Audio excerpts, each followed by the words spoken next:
من لسانی یفقهوا قولی واجعل لی وزیرا من اہلی ربی یسر ولا تعسر وتمم بالخیر وبک نستعین آمین یا الہی آمین۔ اللہم انفعنا بما علمتنا وعلمنا ما ینفعنا وزدنا علما، صلی اللہ علی حبیبہ سیدنا محمد وعلیہ وسلم۔ اللہم ارنی حق حقا وارزقنا اتباعہ وارنا باطلا باطلا وارزقنا اجتنابہ، آمین یا الہی آمین۔ آج اصل میں جی اتنی پیاری سورہ ہے کہ چھوٹی سی سورہ ہے، لیکن اب اللہ سبحانہ تعالیٰ جتنی توفیق دیں گے اتنی ٹائم پہ انشاءاللہ مکمل ہو جائے گی۔ میں یہ سوچ رہی تھی کہ کیا چھوڑوں اور کیا نہ چھوڑوں۔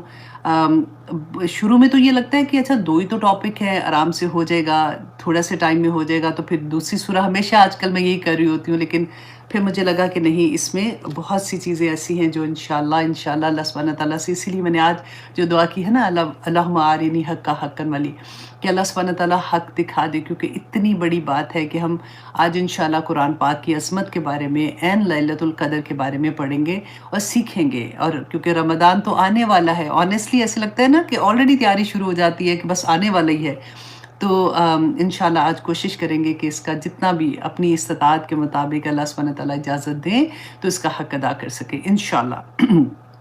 اچھا جی، سب سے پہلے تو ایک کویسچن تھا جس کا میں جواب دینا چاہ رہی تھی۔ میں نے ان کو ویسے تو دے دیا تھا، لیکن مجھے یہ لگا کہ ہم سب کو بھی پتہ ہونا چاہیے کہ ہو سکتا ہے ہماری زندگی میں بھی ایسا مسئلہ ہو۔ تو کویسچن یہ تھا کہ انہوں نے کہا کہ ہمارے گھر میں ایک آنٹی آتی ہیں اور وہ آ کے کہتی ہے کہ میں نے منت مانگی ہے اور تم لوگ میرے ساتھ پڑھو۔ اور منت کیا ہوتی ہے کہ وہ لکڑہارے کا کچھ، میں نے وہ پہلے نہیں سنا ہوا تھا، تو انہوں نے کہا کہ لکڑہارے کی شاید کوئی سٹوری ہوتی ہے، اور پھر وہ 10 بیویوں کی کہانی جو ہوتی تھی، 10 بیویوں کا مجھے یاد ہے جب میں چھوٹی سی ہوتی تھی تو پڑھنا پڑھانا تو نالائق پتہ نہیں کیا پیپر دے کے آتے تھے، تو پھر ڈر کے مارے سارے فرینڈس کہتے تھے اچھا یہ سٹوری پڑھ لو تو پھر پاس ہو جائیں گے، تو پڑھنا تھا نہیں، تو پاس ہونے کے لیے وہ پڑھنا پڑتا تھا، لیکن اس وقت کیونکہ علم نہیں تھا، عقل نہیں تھی، تو سارے ایسی بیوقوفانہ طریقے سے کرتے تھے۔ تو ایسی کسی بھی چیز کی اجازت نہیں ہے، یہ سب غلط چیزیں ہیں، بدعت ہیں، پتہ نہیں کیوں لوگ کر لیتے ہیں۔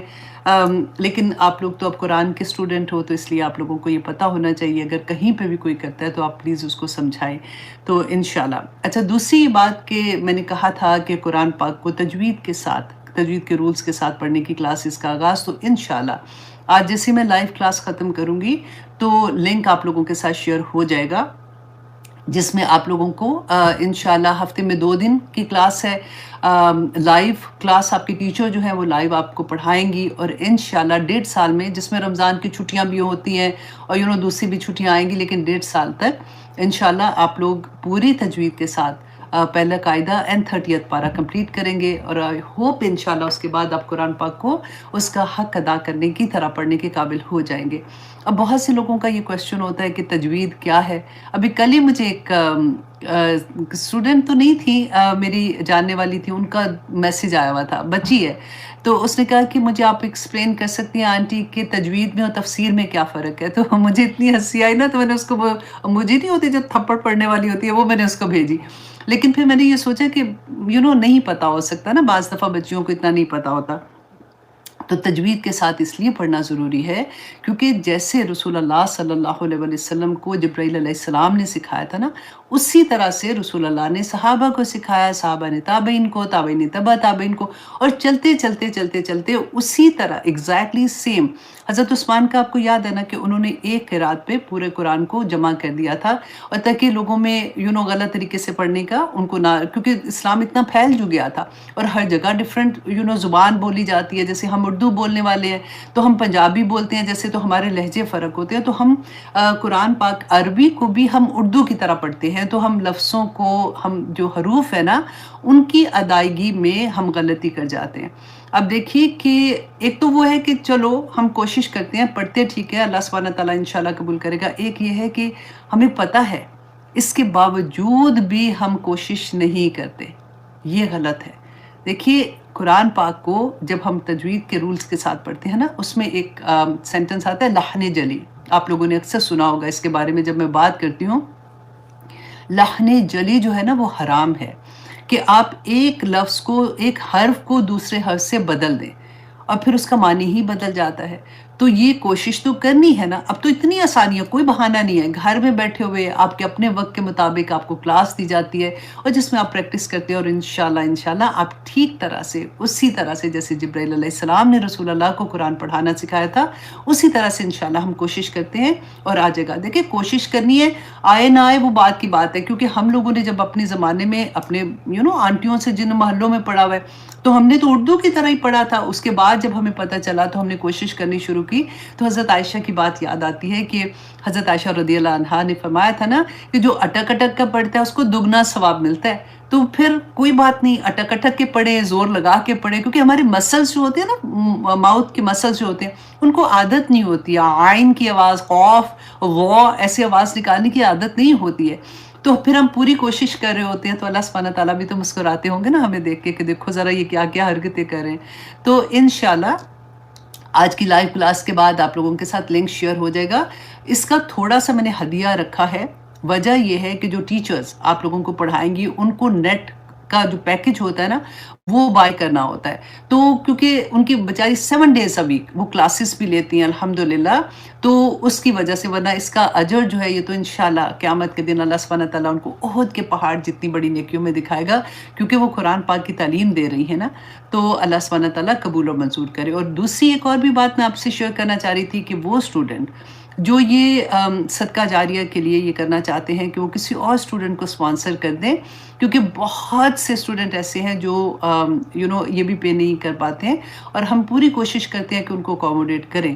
لیکن اگر آپ لوگ صدقہ جاریہ کے لیے اسٹوڈنٹ ہو، آپ اپنے ٹیچر کو بتا دو. اگر ایک اسٹوڈنٹ بھی آپ اپنے ساتھ اسپانسر کر لو گے تو انشاءاللہ اللہ سبحانہ تعالیٰ آپ کو اس کا اجر عطا کریں گے.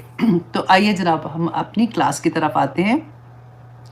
سب سے پہلے تو جو حدیث ہے وہ ام المومنین حضرت میمونہ جو بنت حارث ہیں ان کے بارے میں تھی کہ یہ رسول اللہ صلی اللہ علیہ وسلم کی لاسٹ وائف تھی. اچھا ہوا کیا تھا کہ جب عمرہ قضا عمرہ یاد ہے جو ہم نے پڑھا تھا کہ ایک دفعہ عمرہ کرنے کے لیے گئے تھے، پھر راستے میں روک دیا کیا تھا. مسلمان بڑے دکھی تھے اس بات سے، وہ واپس آئے. تو اگلے سال پھر انہوں نے یہ کہا کہ آپ لوگ 3 دن کے لیے آئیں گے تو ہم لوگ مکہ سے پہاڑوں کے اوپر چلے جائیں گے، آپ لوگ آرام سے عمرہ کریں گے اور پھر واپس چلے جائیں گے. تو یہ رسول اللہ صلی اللہ علیہ وسلم جب عمرہ، وہ جو قضا والا عمرہ تھا وہ کرنے کے لیے گئے تھے، تو حضرت میمونہ جو تھی انہوں نے جب مسلمانوں کی شان و شوکت دیکھی، روب و دبدبہ دیکھا تو بہت امپریس ہوئی. تو انہوں نے کیا کیا کہ جب رسول اللہ صلی اللہ علیہ وسلم کو دیکھا نا تو ان کو ان سے محبت ہو گئی، اور انہوں نے اپنی بہن لبابہ، ان کا نام آتا ہے، کتنا پیارا نام ہے نا. بلکہ جو میرا یوٹیوب چینل کا جو ہینڈل کرتا ہے عمار کی بیوی کا نام بھی لبابہ ہے. تو جب مجھے فرسٹ ٹائم اس نے میسج کیا تھا تو مجھے اتنا پیارا نام لگا.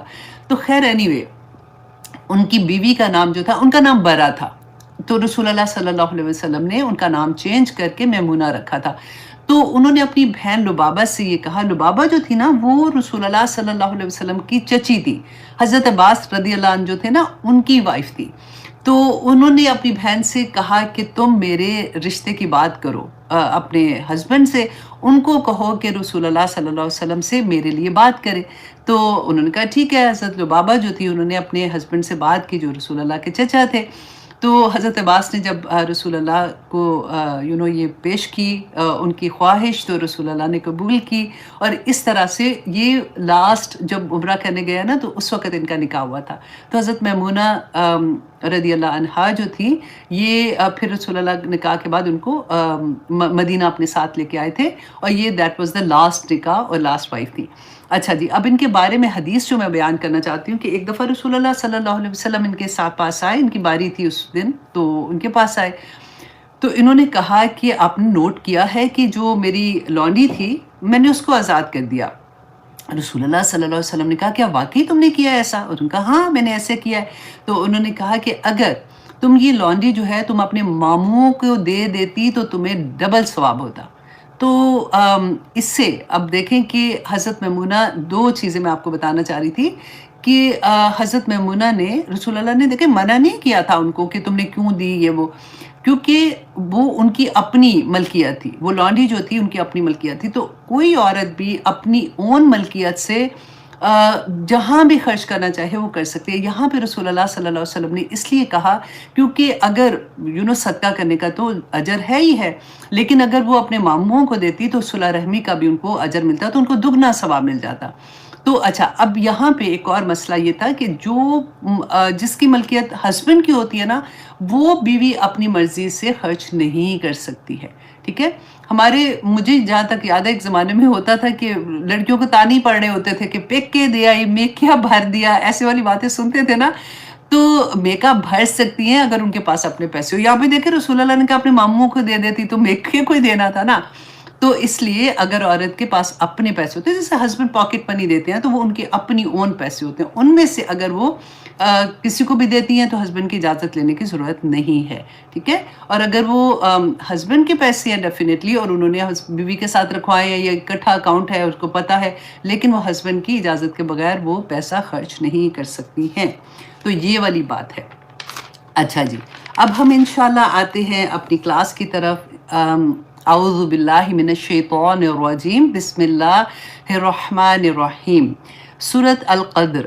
اچھا، اس کے بارے میں دو چیزیں کہ یہ مکی دور کی سورہ ہے یا مدنی دور کی سورہ ہے، اس میں بھی صحابہ میں کچھ اختلاف پایا جاتا تھا.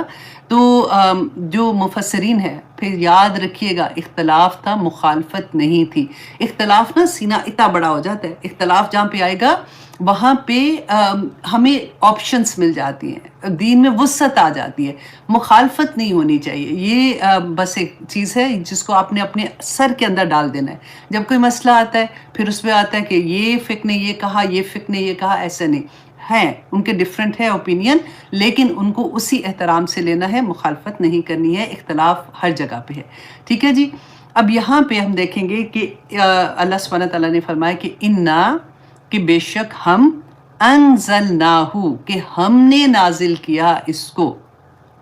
کس کو نازل کیا اس کے بارے میں اللہ سبحانہ تعالیٰ نے، کیونکہ جہاں پہ ضمیر آتی ہے نا تو اس سے پہلے کسی کا نام آتا ہے.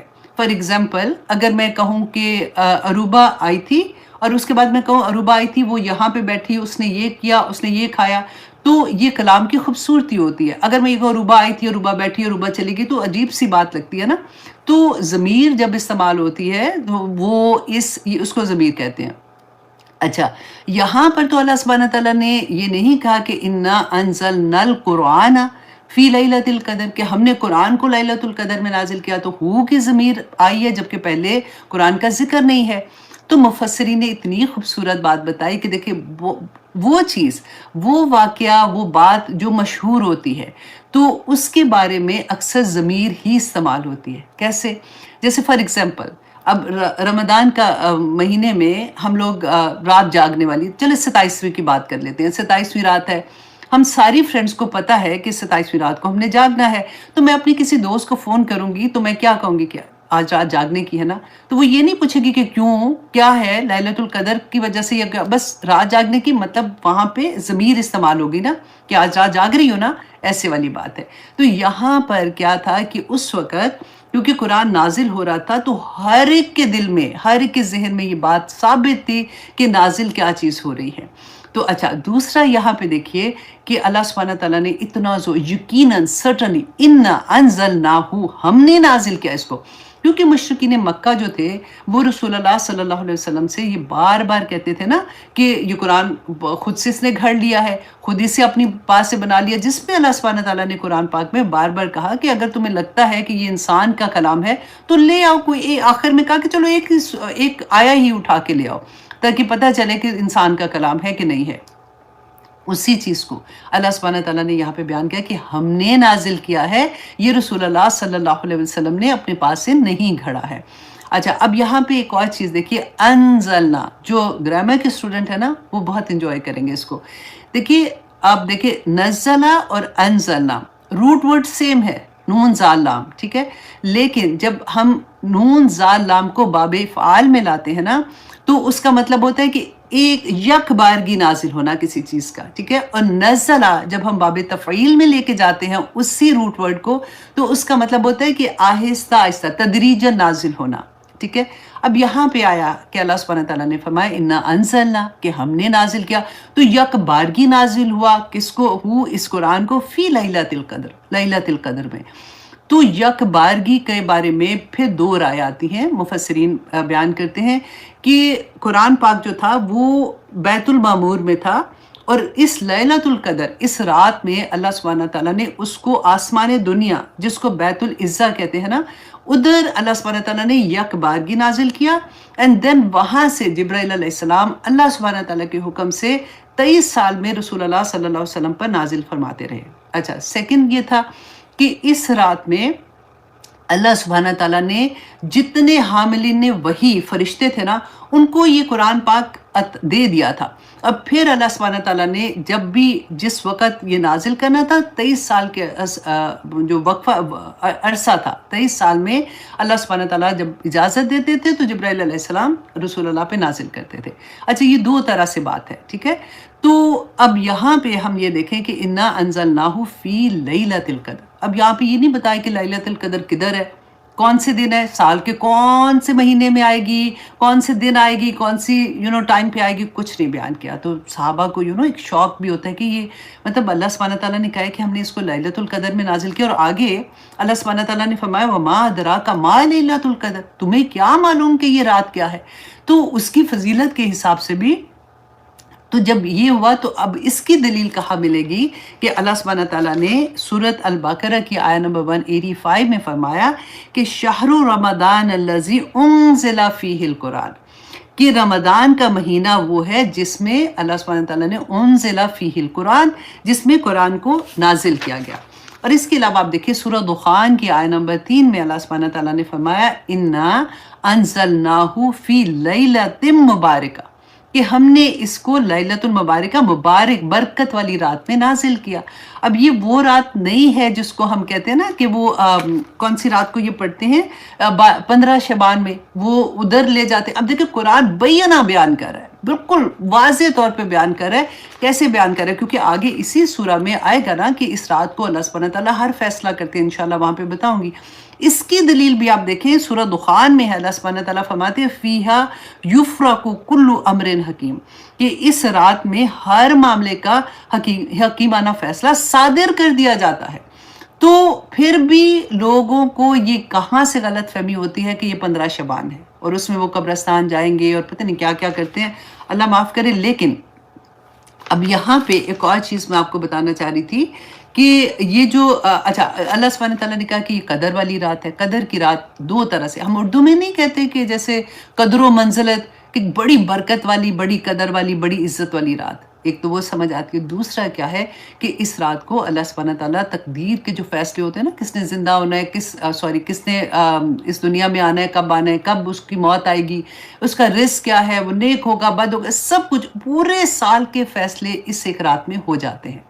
اب یہ والی رات جو ہے یہ کہاں پہ ہے، کدھر ہے، اس کے بارے میں دیکھیں نبی صلی اللہ علیہ وسلم پہ قربان جائے کہ انہوں نے پھر یہ بتانے کی کوشش کی اور اس کو نتیجہ اس کا نکالنے کی کوشش کی ہے۔ تو آگے انشاءاللہ ہم وہ بھی دیکھیں گے کہ اللہ سبحانہ تعالیٰ نے یہاں پہ فرمایا کہ وَمَا أَدْرَاكَ مَا لَيْلَةُ الْقَدْرِ، کہ تجھے کیا معلوم کہ یہ رات کیا ہے۔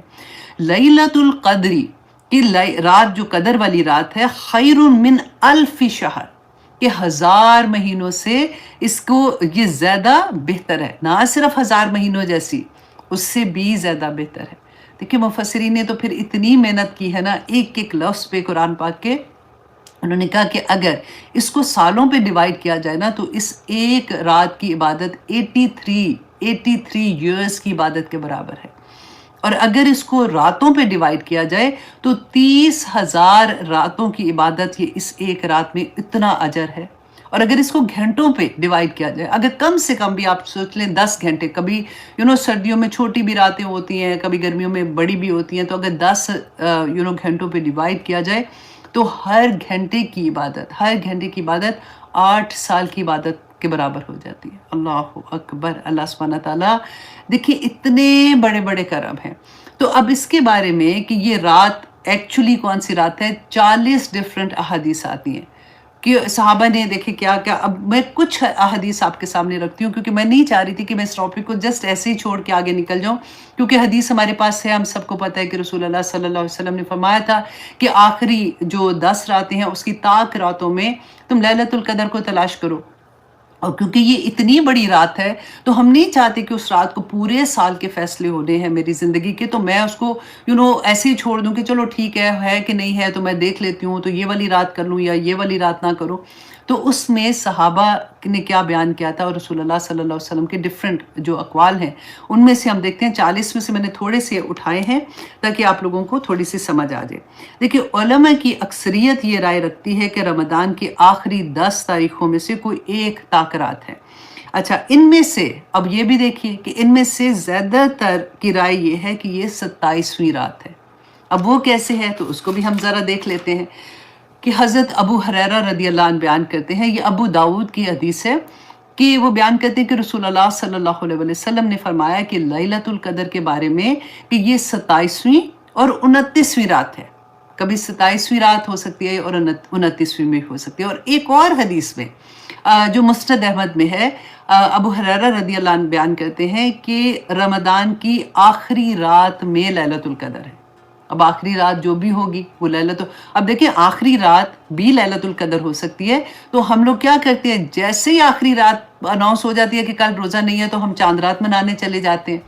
فوراً آپ دیکھیں کہ پھر کیا ہوتا ہے، جو میلے لگتے ہیں اس میں پوری پوری رات ہی لگا دیتے ہیں، مہندیاں لگ رہی ہیں تو کپڑے خریدے جا رہے ہیں، تو شوق جیسے ہوتا ہے جو چیزیں ہم کر رہے ہوتے ہیں، اور وہ رات اتنی امپورٹنٹ رات ہوتی ہے کہ دفعہ ہمیں یہ بھی نہیں سمجھ آتی ہے۔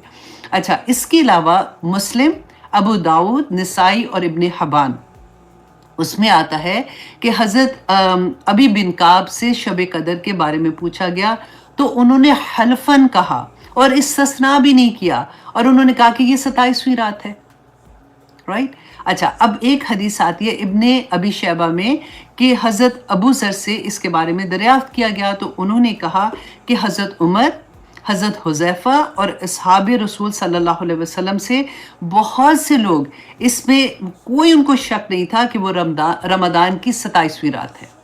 اچھا، اب ایک اور حدیث ہے مسند احمد کی ہے کہ حضرت عبادہ بن صامت رضی اللہ عنہ سے روایت ہے کہ رسول اللہ صلی اللہ علیہ وسلم نے فرمایا کہ شب قدر رمضان کی آخری 10 راتوں میں سے طاق رات ہے، 21ویں، 23ویں، 25ویں، 27ویں، 29ویں یا آخری، کہ اگین وہی آخری رات کی بات۔ اچھا، اب اس کے بعد ایک بخاری شریف کی حدیث ہے کہ حضرت عبداللہ بن عباس رضی اللہ عنہ فرماتے ہیں کہ رسول اللہ صلی اللہ علیہ وسلم نے فرمایا کہ اسے رمضان کی آخری 10 راتوں میں تلاش کرو، جبکہ مہینہ ختم ہونے میں 9 دن باقی رہ جائے یا 7 دن باقی رہ جائیں یا 5 دن باقی رہ جائیں۔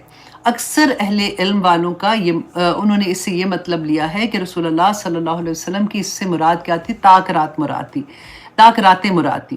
اچھا، بخاری اور مسلم کی حدیث آتی ہے کہ حضرت عائشہ رضی اللہ عنہ بیان کرتی ہیں کہ رسول اللہ صلی اللہ علیہ وسلم نے فرمایا کہ شب قدر کو رمضان کی آخری 10 راتوں کی طاق راتوں میں تلاش کرو، اور حضرت عائشہ فرماتی ہیں کہ رسول اللہ صلی اللہ علیہ وسلم نے ان 10 راتوں میں اپنی پوری زندگی میں کبھی اعتکاف نہیں چھوڑا تھا، تو وہ اعتکاف کرتے تھے۔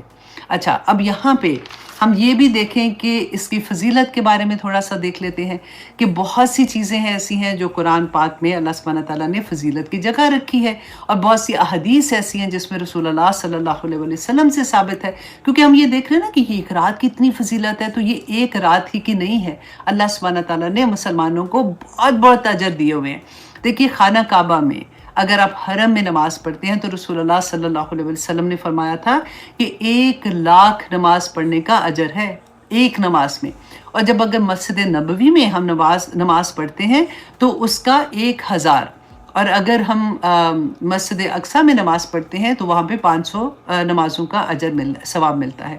اچھا، اس کے بعد رمضان میں جو ہم نفل پڑھتے ہیں اس کا ثواب فرض اتنا، اور فرض کا ثواب 70 گنا زیادہ ہو جاتا ہے۔ اسی طرح سے لیلۃ القدر کی عبادت 1000 مہینوں سے بڑھ کے اس کی عبادت ہے۔ اب یہاں پہ ایک اور سوال ہمارے دل میں آ سکتا ہے، میں نے سوچا کہ آج لیلۃ القدر کو کھول کے بیان کریں تاکہ جب ہم انشاءاللہ رمضان آئے گا تو ہمارا کانسیپٹ بالکل کلیئر ہونا چاہیے کہ دیکھیے اس کو مخفی کیوں رکھا گیا۔ کیونکہ رسول اللہ صلی اللہ علیہ وسلم نے فرمایا تھا نا کہ مجھے دکھائی گئی ہے اور پھر بھلا دی گئی ہے، تو اس کے بارے میں بھی انشاءاللہ ہم دیکھیں گے۔ اچھا، مخفی اس لیے کہ اور بھی چیزیں اللہ سبحانہ تعالیٰ نے مخفی رکھی ہیں، اور وجہ کیا ہے؟ تاکہ لوگوں میں شوق پیدا ہوتا ہے، لوگ اس کو ڈھونڈنے کے لیے اور زیادہ عبادت کرتے ہیں۔ جیسے جمعے کے دن میں کوئی ایک گھڑی ایسی ہے جس میں دعا قبول ہوتی ہے، رسول اللہ صلی اللہ علیہ وسلم سے یہ بھی ثابت ہے کہ عصر سے مغرب کے درمیان میں وہ وقت آتا ہے، لیکن کون سی گھڑی ہے ہمیں نہیں پتا۔ اس کے علاوہ اللہ سبحانہ تعالیٰ نے موت کے وقت کو بھی مخفی رکھا ہے، اور قیامت کے دن کو بھی مخفی رکھا ہے۔ اس کے علاوہ لیلۃ القدر کو مخفی رکھا ہے، اللہ سبحانہ تعالیٰ نے اسم اعظم کو بھی مخفی رکھا ہے۔ تو بہت سی چیزیں ایسی ہیں جس کی قدر اتنی زیادہ ہے لیکن اس کو اللہ سبحانہ تعالیٰ نے مخفی رکھا ہے۔ اب یہاں پہ ایک اور حدیث میں آپ کے سامنے رکھتی ہوں کہ صحیح بخاری کی ہے کہ ابو سلمہ رضی اللہ عنہ بیان کرتے ہیں کہ میں نے اپنے دوست ابو سعید خدری رضی اللہ عنہ سے لیلۃ القدر کے بارے میں پوچھا کہ تو انہوں نے کہا کہ ہم نے رمضان کے سیکنڈ عشرہ جو ہے نا، اس میں رسول اللہ صلی اللہ علیہ وسلم کے ساتھ اعتکاف کیا۔ جب 20ویں رات آئی تو 20واں دن آیا تو رسول اللہ صلی اللہ علیہ وسلم جہاں پہ اعتکاف پہ بیٹھے ہوتے اس سے باہر آئے اور انہوں نے خطبہ دیا، اور خطبہ یہ دیا کہ میں نے خواب میں لیلۃ القدر کو دیکھا تھا، لیکن اس کے بعد مجھے بھلا دیا گیا۔ اب میں آپ لوگوں سے یہ کہتا ہوں کہ جنہوں نے میرے ساتھ اعتکاف کیا ہے وہ اب باہر آ جائے، اور اب جو آخری 10 راتیں ہیں اس میں لیلۃ القدر کو تلاش کریں۔ اور میں نے خواب میں یہ دیکھا، رسول اللہ صلی اللہ علیہ وسلم نے فرمایا کہ میں نے خواب میں یہ دیکھا کہ مٹی اور پانی ہے، جیسے بارش ہوتی ہے نا، مٹی اور پانی ہے، تو میں سجدہ کر رہا ہوں اور میرے ماتھے، میں آپ کو اس کی تفصیل ڈیٹیل بتا رہی ہوں، ورڈ ٹو ورڈ نہیں حدیث بیان کر رہی ہوں، کہ رسول اللہ صلی اللہ علیہ وسلم نے فرمایا کہ میں یہاں پہ وہ ورڈز لے آپ کو سنا دیتی ہوں کہ میں نے خواب میں دیکھا کہ میں مٹی اور پانی میں سجدہ کر رہا ہوں۔ تو ابو سعید خدری کہتے ہیں کہ ہم لوگ، اس کے بعد رسول اللہ نے کہا کہ لوٹ جاؤ اب 20ویں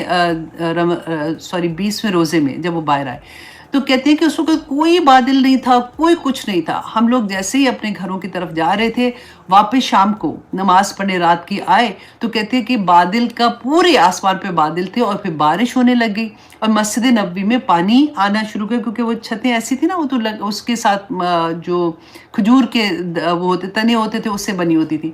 تو کہتے ہیں کہ میں نے دیکھا کہ رسول اللہ صلی اللہ علیہ وسلم نے جب سجدہ کیا تو وہ پانی اور مٹی تھی، اور جب انہوں نے سر اٹھایا تو ان کے ماتھے پہ وہ کیچڑ تھا، مطلب وہ مٹی اور پانی کا جو تھا نا مٹی لگی ہوئی تھی۔ تو اس سے کیا پتہ چلتا ہے کہ اس سال میں یہ رات 21ویں رات ہوگی، رائٹ؟ تو یہ ہر سال فرق ہوتی ہے، کبھی کسی طرح سے کبھی کسی طرح سے ہے۔ اس کے بارے میں امام مالک کا ایک بیان آتا ہے، انہوں نے فرمایا کہ رسول اللہ صلی اللہ علیہ وسلم کو باقی امتیں دکھائی گئیں تو رسول اللہ صلی اللہ علیہ وآلہ وسلم ان کی عمروں پہ رشک کیا۔ انہوں نے کہا کہ اتنی بڑی بڑی عمریں ہیں، تو ان کو دل بھی اس طرح سے ہوا کہ میری امت کی تو عمریں ہی تھوڑی ہیں، انہوں نے تو نیکیاں کی ہیں اتنی تو وہ ان کو تو اجر ملے گا، تو میری امت کے لیے کیا؟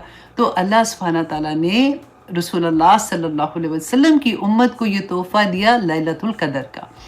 اچھا، تفسیر ابن کثیر میں ہے کہ حضرت علی بن عروہ بیان کرتے ہیں کہ ایک دن رسول اللہ صلی اللہ علیہ وسلم نے ذکر کیا کہ بنی اسرائیل میں 4 شخص ایسے تھے جنہوں نے 80 سال اللہ سبحانہ تعالیٰ کی عبادت کی، اور پلک جھپکنے کی جو مدت ہوتی ہے نا، اتنی دیر بھی اللہ کی نافرمانی نہیں کی۔ ہم بھی دعا مانگتے ہیں نا اللہ سبحانہ تعالیٰ سے کہ یا پاک پروردگار، کون سی ہے کہ ولا تکلنی علی نفسی طرفت العین، کہ اللہ سبحانہ تعالیٰ آنکھ جھپکنے کی جو مدت ہے نا، اتنا بھی ہمیں اپنی نافرمانی کرنے کی طرف نہ لے کے جانا۔ تو یہ والی بات جب حضرت رسول اللہ صلی اللہ علیہ وسلم بتا رہے تھے صحابہ کو، تو صحابہ کو بہت تعجب ہوا اس بات پہ کہ 80 سال اور کوئی پلک جھپکنے تک بھی انہوں نے نافرمانی نہیں کی۔ تو جبرائیل علیہ السلام نازل ہوئے اور انہوں نے رسول اللہ صلی اللہ علیہ وسلم سے فرمایا کہ اللہ سبحانہ تعالیٰ نے اس سے بہتر چیز آپ کی امت کو عطا کی ہے، اور سورۃ القدر کی آیت نمبر 1 سے 3 تک آیات کی تلاوت کی کہ اس سے بہتر ہے جس پر آپ تعجب کر رہے ہیں۔ الحمدللہ۔ تو یہ میں نے کہا میں تھوڑا سا آپ کے سامنے رکھوں اس چیز کو، تاکہ آپ لوگ اس کو اچھے سے انجوائے کر سکیں، آپ لوگ اس کو سمجھ سکیں کہ یہ لیلۃ القدر جو ہے یہ کتنی عظمت والی رات ہے۔ اور آپ دیکھیے آگے اللہ سبحانہ تعالیٰ فرماتے ہیں تنزل الملائکۃ والروح فیہا باذن ربہم من کل امر۔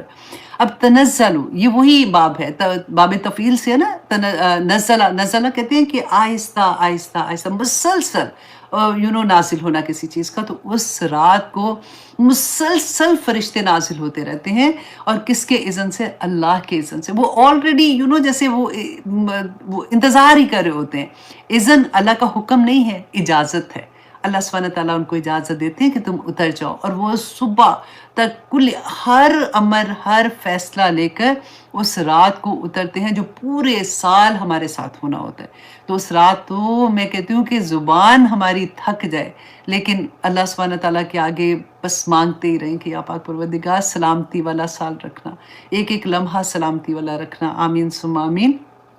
اور سلامتی ہر چیز میں، عمر میں سلامتی، کاروبار میں سلامتی، صحت میں سلامتی، اولاد میں سلامتی، خاندان میں سلامتی، پاکستان پہ سلامتی، دنیا میں سلامتی، سب جگہ پہ سلامتی، جہاں جہاں مسلمان پس رہے ہیں وہاں پہ سلامتی، آمین ثم آمین۔ پھر اللہ سبحانہ تعالیٰ فرماتے ہیں نا سلام، سلامتی ہے، ہیا وہ کس میں؟ لیلۃ القدر، سلامتی ہی سلامتی ہے، حتی مطلع الفجر، کہ فجر تک اس میں سلامتی ہی سلامتی ہے۔ جب فجر کی نماز ہم پڑھتے ہیں نا تب تک سلامتی ہے، تب تک دعائیں قبول ہو رہی ہوتی ہیں، اور فرشتے کہتے ہیں اتنے فرشتے نازل ہوتے ہیں کہ جتنے پوری دنیا میں سنگریز کہتے ہیں نا پتھر، اب یہ سمجھ لیں کہ جتنی ریت کے ذرے، کہ اتنی سی جگہ بھی نہیں بچتی ہے کہ فرشتے نازل ہوتے رہتے ہیں، اور فرشتے اتنے شوق سے، ایک حدیث میں آتا ہے کہ ان کا شوق کا یہ عالم ہوتا ہے کہ کب ہمیں اجازت ملے تو ہم مومنین کے ساتھ وہ رات گزار کے ہیں جس میں وہ عبادت کریں۔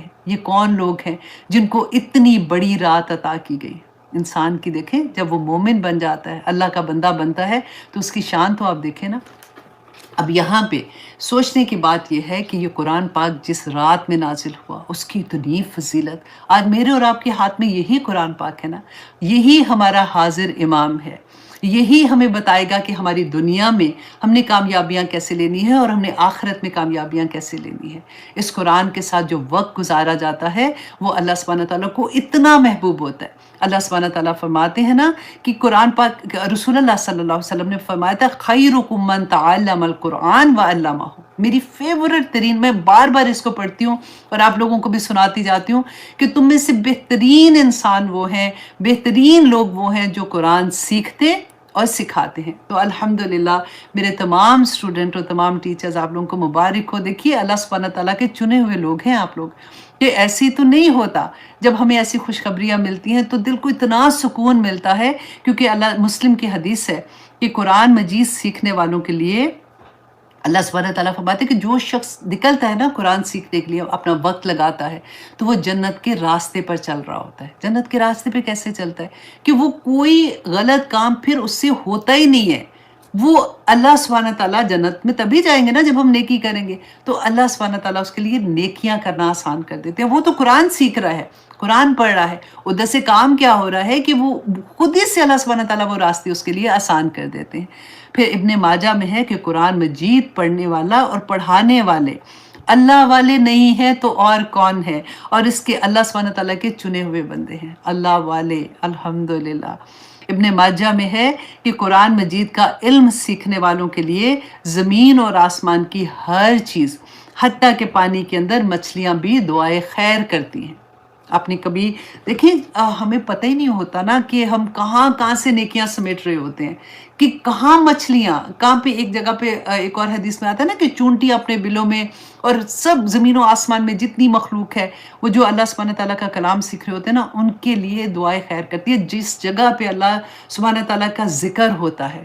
اب دیکھیں ہم ذکر کر رہے ہیں نا، فرشتے نازل ہو جاتے ہیں، اور وہ دیکھیں وہ ان کو اتنا پیار آتا ہے، وہ بڑا شرف ان کو لگتا ہے کہ ایسے لوگوں کی محفل میں جا کے بادب کھڑے ہو جاتے ہیں، اللہ اکبر، آسمان دنیا تک پہنچ جاتے ہیں۔